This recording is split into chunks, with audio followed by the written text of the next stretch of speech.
नमस्कार मैत्रिणींनो, मागे मी अरवीची भाजी दाखवली होती. आता माशा जसा लागतो त्या चवीची ही अरवीचं उकडून केलेले एक पदार्थ आहे, तो मी दाखवते. तर अरवी जसं भाजीला उकडतो तशीच उकडून घ्यायची.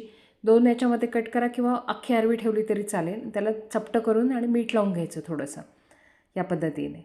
आणि नंतर पॅनमध्ये तेल गरम करायला ठेवायचं आणि त्याच्यामध्ये ह्या अरवी थोड्याशा 1-2 मिनटं दोघी बाजूने शेकवून घ्यायच्या. म्हणजे याची आपल्याला भाजी नाही बनवायची. जसं आपण फिश सगळं मसाला लावून फ्राय करतो त्याप्रमाणेच याला व्हेज फिश पण म्हणतात. खूप छान लागते चवीला.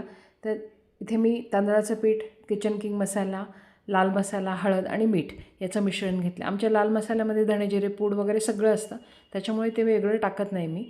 त्या पद्धतीने सगळं मिक्स करून घेतलं आणि त्या शेकवलेल्या अरवी आहेत त्या पुन्हा याच्यामध्ये कोट करून घ्यायच्या व्यवस्थित छान अशा. आणि परत पॅनमध्ये थोडंसं तेल घालायचं किंवा ते आहे त्या तेलामध्ये पण होऊन जातं. आणि त्या अशा सगळ्या कोट केलेल्या परत सगळ्या कोट करायच्या छान अशा, आणि एका बाजूने आणि दुसऱ्या बाजूने, आणि नंतर एक झाकण ठेवून 5 मिनटं अशा छान शेकवून घ्यायच्या.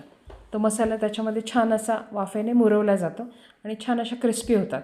म्हणजे जे लोक मासे खातात त्यांना कळेल की ही जशी माशाची चव लागते तशीच ही उकडून केलेल्या मसाला अरवीची चव लागते. तर नक्की करून बघा.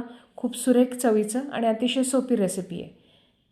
तर मला कमेंट करून सांगा की तुम्हाला कशी वाटली ही रेसिपी. थँक्यू.